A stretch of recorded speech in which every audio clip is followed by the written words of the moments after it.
Hello and welcome to Foreign Dispatches on Channels Television. I'm Layo Olarinde. On the program this week, survivors of South Korea's deadly Halloween crush recount their experience as they live with the physical and emotional trauma.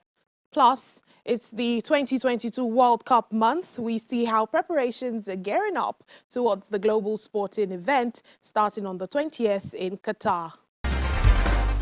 Ukrainian volunteers in Kiev are helping to craft candles that will help to keep the country's troops warm as the energy crisis in the country and even in Europe worsens. The continent is facing a deepening energy crisis as it prepares for a cold winter.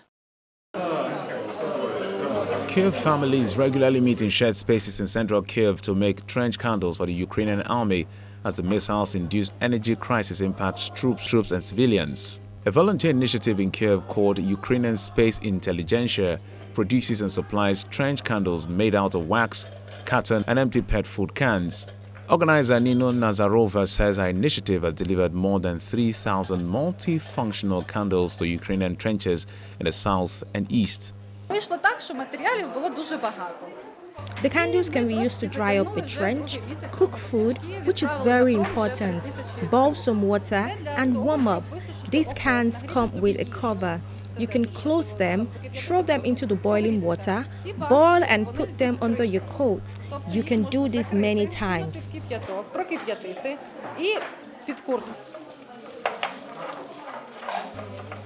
Paulina Sheremet is one of the regular volunteers and says that the more the missiles rain on Ukraine, the higher the motivation to help the army become. Of course, the people's desire to donate and help is growing, as is the risk of missile strikes and other attacks. This is how human nature works. Many children and parents have joined the handicraft sessions over the past 2 months. Like Gordy, who says he's less frightened now he's used to the war.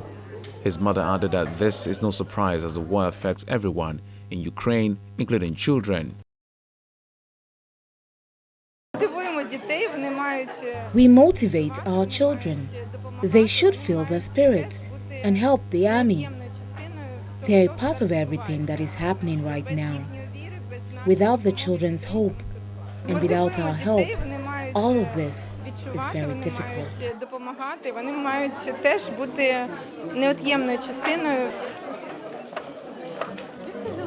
The Ukrainian war is in its 9th month with increased Russian shelling and airstrikes on Kiev and other major cities. This barrage of attacks have left millions with little or no light, water, and even gas.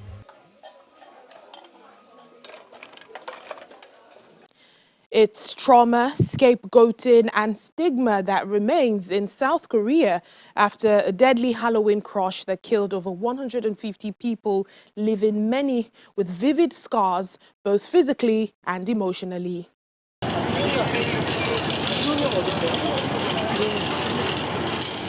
As South Korea mourns the deaths of more than 150 people in a Halloween party crush, many people, even those not directly involved, are dealing with trauma and a search for answers that has at times blamed the victims.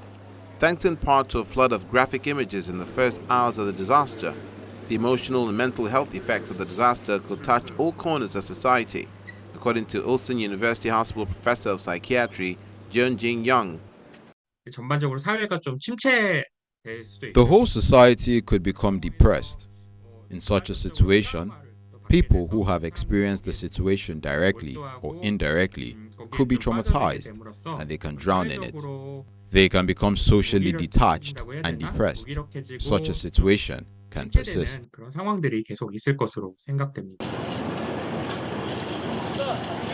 Disturbing footage showing emergency rescue officials and citizens giving cardiopulmonary resuscitation (CPR) to unconscious victims quickly went viral on social media, even before the nature and the scale of the disaster became known. 75-year-old Wang Jong-sun went to the memorial altar set up in front of Seoul City Hall to mourn for the victims. She says the scope of the disaster is hard to comprehend. I've been watching the news over and over and feeling so sad. I feel depressed, can't eat, and have a headache. I feel like I'm experiencing trauma again because I've seen the ferry sinking incident before, you know? I'm sadder today than I was back then because this news just doesn't make any sense.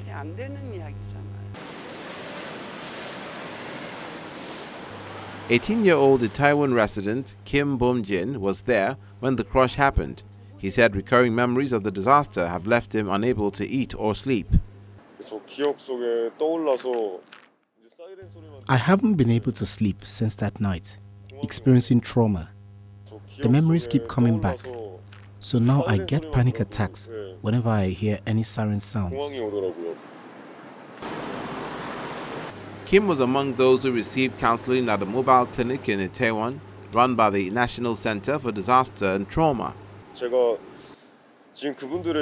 Everyone was there to enjoy a festival. No one knew the accident would happen. People should know about this accident so that this never happens again. I don't understand how people can blame the victims and survivors. The professor of psychiatry says there's a natural human tendency to look for an explanation for a disaster, placing blame on people or a set of circumstances. When you see reactions to disasters, they are inevitable reactions trying to find some scapegoats and blaming them. For example, when we had COVID-19 cases the first time in South Korea, there were a lot of blaming reactions like, "Why did you go there? Why did you spread it to others?" The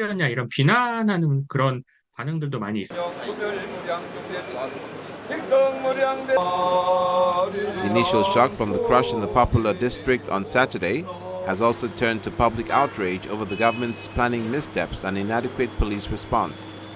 Tens of thousands of revelers, many of them young, had crowded into narrow streets and alleyways for the first virtually unrestricted Halloween festivities in 3 years. The uncontrolled surge of people into one narrow alleyway then turned into a deadly crush. The UN Refugee Agency UNHCR is urging international support for humanitarian efforts in South Sudan in the face of record-breaking rains and floods for a fourth consecutive year. 2/3 of South Sudan is currently experiencing flooding.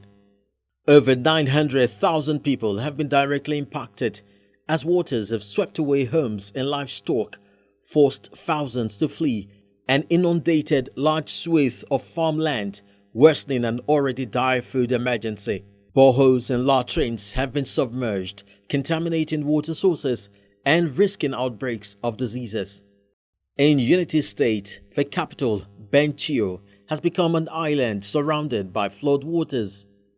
All roads in and out are impossible, and only boats and the airstrip serve as lifelines for humanitarian aid to reach 460,000 people already displaced by a mix of both flooding and conflict. Camps for internally displaced are below the current water level, protected from floodwaters only by dikes, large compacted mounds of earth erected by the United Nations, the government, and the inhabitants themselves. People are working around the clock with pumps, buckets, excavators, and heavy machinery to keep the water at bay and prevent the dikes from collapsing. Needs are surging for food, shelter, water, and sanitation supplies as stocks of basic items are running out. As the climate crisis is ratcheting up, extreme weather is wearing down the resilience of displaced communities hit by repeated disasters. Well, let's head to Egypt, where you get the opportunity to watch several works of art in front of the nation's famous pyramids. In an art exhibition titled Forever is Now, you can catch a glimpse if you stay long enough in the country as the exhibition continues till the end of the month. Out in the open, with the view of Egypt's Giza pyramids in the background, contemporary artists showcase their pieces. The exhibition Forever is Now opened on October 27th and will stay until the end of November. It's the second edition by Art d'Egypte, an Egyptian cultural platform promoting contemporary art in heritage sites. Some of the participants explain the meaning of their work. If it's 20 meters of metal line on the floor, you can walk in during the day, or during the night there will be a really strong light of line that go to the pyramids and go after it. And you can go walk down and follow the light and be amazed that this is a magnificent place. This art lover is enjoying the installations of 12 international artists and seems to appreciate the theme. While we were in the pyramids area, I believe we were speaking about a timeless area, defying the time, which is the presence of pyramids built more than 7,000 years ago. So saying that forever is now, that means we are mimicking something that happened a long time ago, and we are linking forever to now. And as night falls on the city, the sunset creates its own art in the great outdoors. A tech startup, RoboCare, is using technology for sustainable agriculture by finding a solution to plants affected by climate change, like optimizing water resources and detecting diseases using artificial intelligence and advanced drone cameras for hyperspectral image capture. Equipped with spectral imaging and artificial intelligence, this drone has the ability to scan massive agricultural lands and specify issues, facilitate resolutions for farmers, and save precious crop. Co-founder of RoboCare startup, Imin Hebri, says that her algorithms can predict the illness of a tree and specify over-irrigated or under-irrigated plants, among others. RoboCare gives solutions to the farmer using modern technologies and artificial intelligence by photographing all plants using the drone that has a spectral camera. This camera is unique, like MRI or X-rays. We scan all the plants and then give the farmer the condition of the vegetation cover on his whole land. The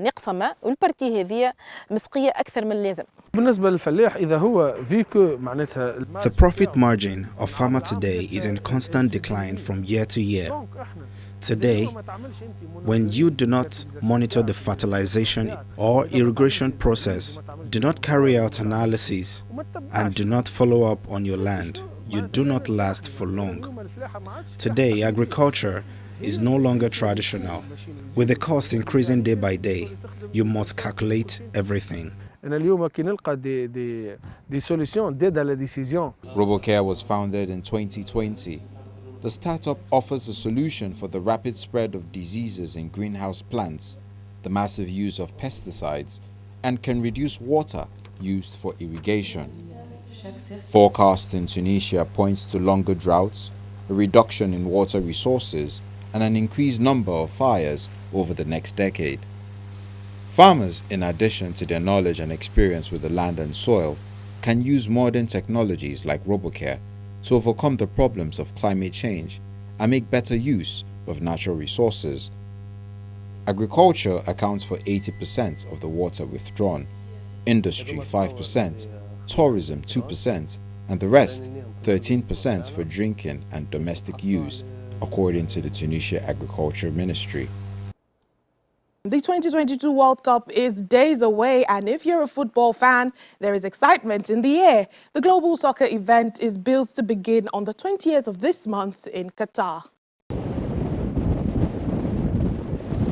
It's less than 3 weeks to go until the 2022 World Cup in Qatar. The World Cup kicks off on November 20th as Qatar takes on Ecuador at the Al Bayt Stadium in Al Khor. The final will be held on December 18th at the Lusail Stadium. 32 teams will be competing to dethrone holders France, who won the 2018 World Cup in Russia, defeating Croatia 4-2 in the final. This year's World Cup is the first to be held in a Middle Eastern country. The tournament had been rescheduled to the Northern Hemisphere's winter months to avoid the intense summer heat in Qatar. Qatar, the smallest country to have hosted soccer's global showpiece tournament, is preparing for an estimated 1.2 million visitors during the World Cup. Thousands of fans are expected to stay in neighboring countries like tourism hub the United Arab Emirates and fly into Doha for matches due to limited accommodation in Qatar. Ahead of the World Cup, Qatar has faced intense criticism from human rights groups and media over its treatment of migrant workers. A Guardian newspaper analysis in February 2021 concluded 6,500 South Asian migrants had died in Qatar since 2010, and the International Labour Organization has said Qatar is not adequately reporting worker deaths. A member of the World Cup Organizing Committee said last week that Qatar acknowledges gaps in its labor system, but the tournament has allowed the country to keep progress on issues related to worker rights. The number of players in the final World Cup squads have been increased by 3 from 23 to 26 for the tournament in Qatar. Still on the World Cup, a Paraguayan artist, Lily Cantero, who has painted soccer boots for Lionel Messi and Ronaldinho, is preparing a new show of her work to take to the World Cup in Qatar. Let's take a look. 29-year-old Paraguayan artist Lily Cantero, famed for painting intricate and personal soccer boots for stars including Lionel Messi and Ronaldinho, is preparing a new colorful show of her work to take the World Cup in Qatar. The Asuncion-born artist is painting some 24 sets of boots, balls and canvases, many inspired by the Middle Eastern nation and its capital Doha, which will host national teams from around the world this month to compete for the World Cup crown. Cantero made a name for herself painting soccer boots, including a pair she sent to Argentine star Lionel Messi when he was playing at Barcelona, lovingly detailed with a gallery of black and white images of the striker and his family. She hadn't known if he would even receive them, but to her surprise, she received a photo of Messi, one of the world's best soccer players, holding the boots. That marked a turning point for Cantero. At the time, she had almost decided to stop painting.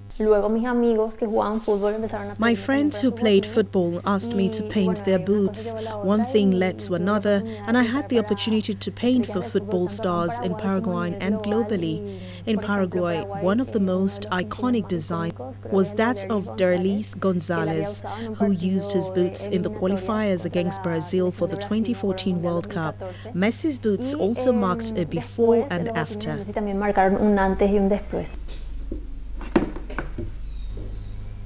Cantero wants to create her own sportswear brand and bring Paraguayan art to major global events. I have 25 works that I am preparing to take to Qatar. I will be exhibiting the works in a center called Qatar Culture Village, one of the most important cultural centers in the world. It's in Doha, Qatar. I will be there from November 18th until the end of the World Cup Championship. It will be an incredible experience because I've been working on it for about 3 years.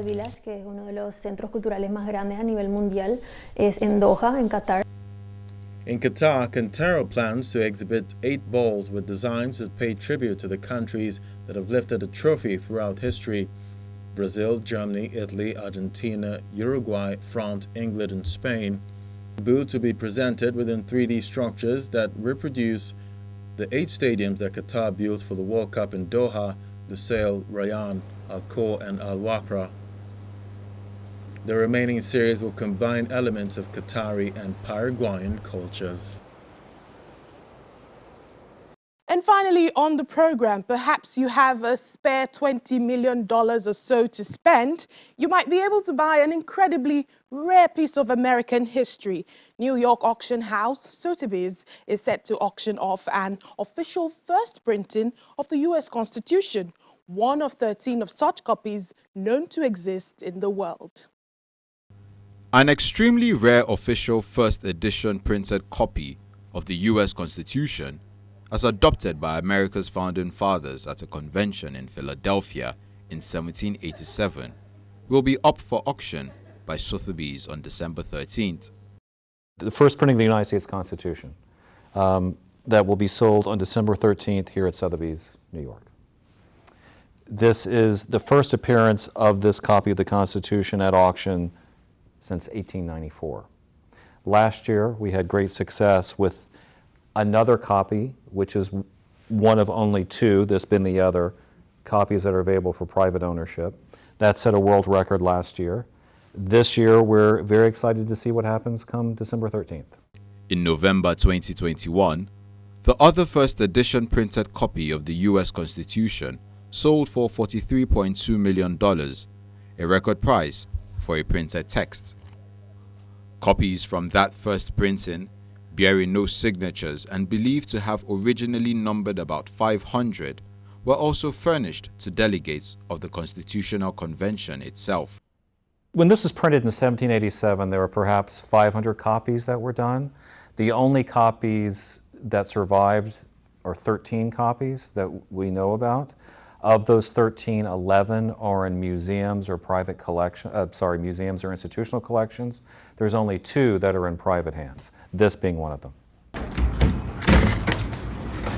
Sotheby's says the Constitution's first printing is considerably rarer than even the first edition of the 1776 Declaration of Independence. The first constitutional printing contains only the 7 original articles, laying out the framework for the U.S. national government and its powers, its relationship to the states, and procedures used to subsequently ratify and amend the Constitution itself. The Bill of Rights, consisting of the first 10 amendments added to the Constitution in 1791, are not included. Although not signed, the 6-page document going up for sale includes a list of the Constitutional Convention delegates attesting to its adoption in 1787 and a letter of submission from George Washington, who presided over the convention, to the Continental Congress. This is one of the foundational documents of American democracy, so I'm going to go out on a limb and say it's priceless. But I think we really have to wait and see what the market decides in December. I mean, last year when we had a copy, that was the first copy available for private ownership to come up in 40 some odd years. It almost tripled its low estimate. There's always the potential for this to happen again in December, but we're going to find out. Regarded as the oldest continuing codified government charter in the world, the U.S. Constitution was devised to replace the young nation's first largely inefficient charter, the Articles of Confederation. It was ratified by the states in 1788 and went into effect the following year. It has since been amended 27 times. I think it has a meaning for Americans, and I also think it has a meaning for anyone that's a member of a constitutional democracy or Western democracy. This document is actually the longest running extant example of a democratic constitution. This is what inspired democracy around the world in some respects. When you think about the foundational documents, you're thinking about the Declaration of Independence, the Constitution, and the Bill of Rights. And even though I'm an American, I like to think that those 3 documents have a resonance beyond our borders, for sure.